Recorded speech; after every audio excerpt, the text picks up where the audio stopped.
So the Battlefield 6 open beta is now all but over. We've played 4 maps over 8 days across 2 weekends, and it's thrown up a huge amount of feedback, a huge amount of conversation and debate along the way, and it's even broken some records as well.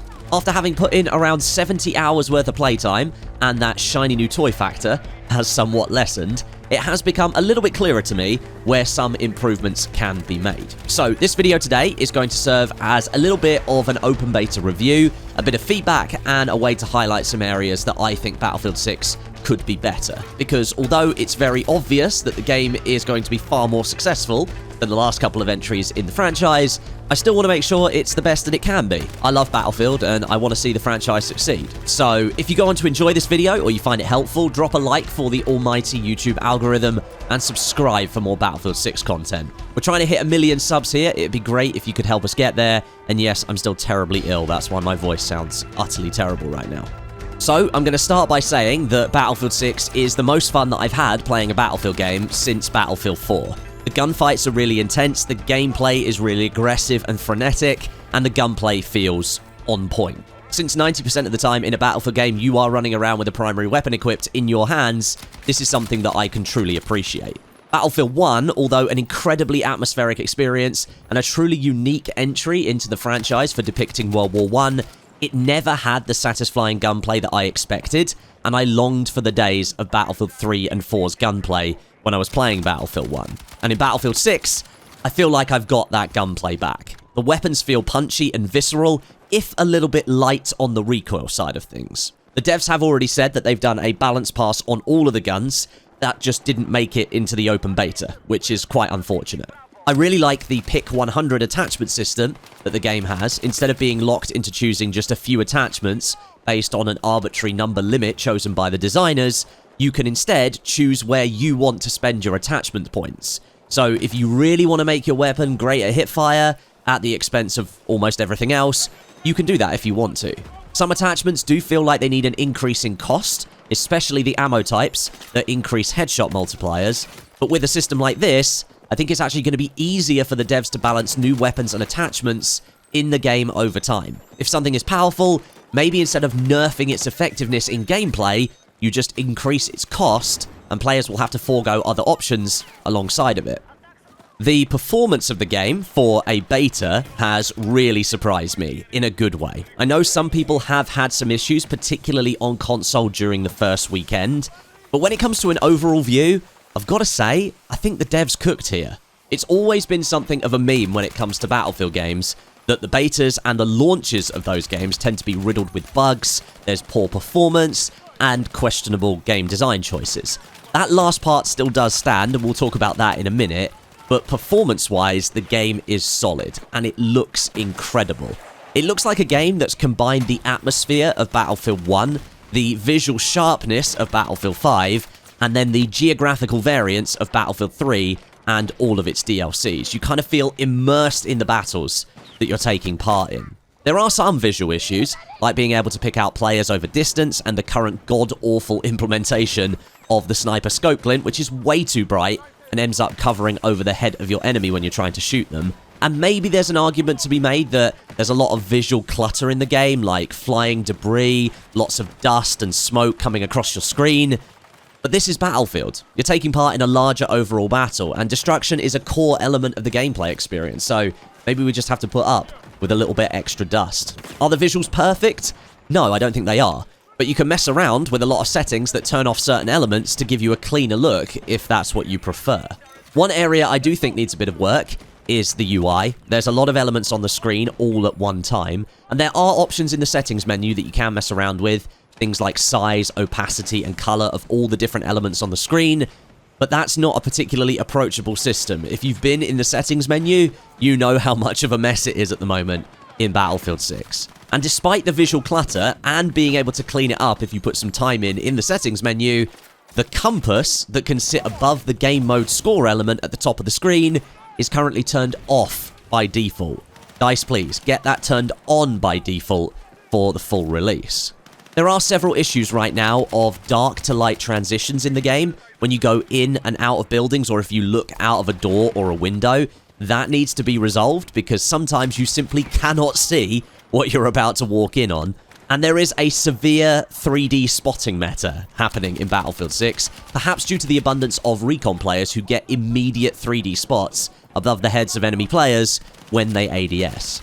Battlefield 6 is seemingly going all in on making sure that when you're spotted, everyone else knows about it, and perhaps that's to make sure that the newer players who are interested in the game can easily pick out enemies and know what to shoot at. But for any longer time Battlefield fans, we know this 3D spotting spam can become tiresome throughout the game's lifecycle. It remains to be seen how the devs are going to address this, if indeed they do address it, depending on what they really hope to achieve. I will say the general look of the game is pretty stunning, but the colours feel a little bit muted. Play on Siege of Cairo and everything is brown and beige, like it's literally been painted that colour. And if you play on Liberation Peak, there's a lot of grey and muted blues, Iberian Offensive, more grey tinges. It's a little bit underwhelming. It looks spectacular, but it's like somebody's turned down the saturation on the game and it's got like this weird colour filter over different maps. Imagine going back to like Battlefield 3 and every single map had that weird blue tint over it. We don't really have that problem in Battlefield 6, but each map seems to have its own colour tint and it kind of just sticks to it. So it looks a bit bland if it looks spectacular at the same time. I hope you understand what I'm trying to get at there. One element that I think the beta really highlighted as a pressure point is the current class structure and the predicament around open and closed weapons. And part of the issue seems to stem from changes that were mentioned before the open beta, but never made it into the open beta. So the gameplay experience we've had for the last 2 weeks isn't reflective of what we may end up getting when the game launches in October. Now for me, Engineer feels like the most stable class right now. It fulfills a very clear role with its vehicle and anti-vehicle focus gadgets. The signature weapons being SMGs also make sense because players are able to combat enemies at close range if they're playing around different vehicles. Support also feels very powerful right now, being the supplier of ammo and health for the team, and having multiple revive options, being able to drag revive any player, not just their squad mates, a quick defib tap, or a full charge on the defib for a full health revive. It's the recon and assault classes that are leaving me a bit confused and a little bit unsure overall how the devs are going to solve this class's issue they've created. The assault class is due to get the spawn beacon at the launch of Battlefield 6, but in the open beta the spawn beacon was still on the recon, and the assault class is also going to get the ladder gadget for gaining access to previously inaccessible areas. So they're really pushing for a frontline role on the assault class. But then what happens to the recon class? What gadgets is recon going to get to help create that balance against the other classes in the game? And then there's the stance of open weapons now seemingly being the developer preference for this Battlefield game. Closed weapons used to help define the class, the role within the squad, and the engagement ranges that class could operate in. But that's now all out of the window because any class can use any weapon. And the devs are also muddying the water by further offering closed and open weapon playlists right on the menu, giving off the vibe that, at the moment, they themselves aren't 100% sure what they want this game to be like long term. So, I think the devs need to commit and make a choice. Either they need to lock down weapons to classes and hone each class to make them feel more defined, or accept that classes will be somewhat diluted with open weapons and then really put emphasis on the gadgets and make sure that each class feels worth using based on those. Personally, I don't actually mind which direction they end up taking, I just want them to pick a direction and then stick with it. Moving on now, gameplay across all 4 maps in the open beta felt frenetic, chaotic, and pretty explosive, full of great gunfights, vehicle battles, and moments that you're not likely to forget in a hurry. The devs have definitely learned from the last couple of titles in the Battlefield franchise, which didn't do so well on delivering the fun aspect of Battlefield, instead opting to put time and effort into other features that sort of fleshed out the experience even further. 2042 decided to turn up the scale and try and introduce new gameplay standards, but that just pushed the action so far apart, you never really felt like you were in a connected battle. And Battlefield 5 added additional fluff around the edges with features like fortifications, but didn't elevate the all-out warfare feel that we know Battlefield for. Battlefield 6 goes all in on the action, trimming down the time it takes for you to find that action and throwing you right into it when you do find it. Vehicle gameplay, as somebody who mainly plays infantry, felt pretty nice, and the interactions between infantry and armor for the most part felt good across the maps where we had access to that gameplay. I did spend a fair amount flying around in the gunner seat of the attack chopper, and the power it possesses is instantly offset by the vehicle's fragility. You can take out lots of people with it, but you need to watch out for stingers and pot flares almost continuously. And the fact that the flight controls of the chopper are terrible, yeah, that needs some work. I personally didn't fly them, but I spent some time with somebody who did, and they said they felt pretty bad. If you're someone who mainly likes to play in tanks, you are going to come across a lot of threats from infantry and all the RPGs and C4 they possess, but it seems that engineers really know their role in Battlefield 6, because there were plenty of them basically becoming hood ornaments for tank drivers on maps like Cairo and Liberation Peak. So, for that part of the class's gameplay, like I said, Engineer does feel the most solid. So, good props to the engineers. That's what I'm trying to say. And speaking about the maps specifically, I actually think this is one area that the devs fumbled the bag with the open beta. Firstly, having 4 maps showcased during the beta is brilliant in terms of setting expectations for players, giving them an insight into more of the product before they're asked to buy into it at launch. However, I think the decisions around which maps were included is where the devs dropped the ball. Only Liberation Peak offers the 3 types of gameplay that I think most Battlefield players expect from a classic Battlefield map. Infantry gameplay, ground vehicle gameplay, and air vehicle gameplay. And Liberation Peak, despite offering all of those different types, is still a little bit on the smaller side, feeling more like a Bad Company 2 size map, and certainly a more linear one than what we've come to expect from more modern Battlefield titles. Iberian Offensive has just about enough space on it for some IFVs and ground transports amongst the swarm of infantry players crowding the tiny little alleyways and streets. Cairo offers an urban combined arms battleground with more room than Iberian Offensive, but still heavy on the infantry side.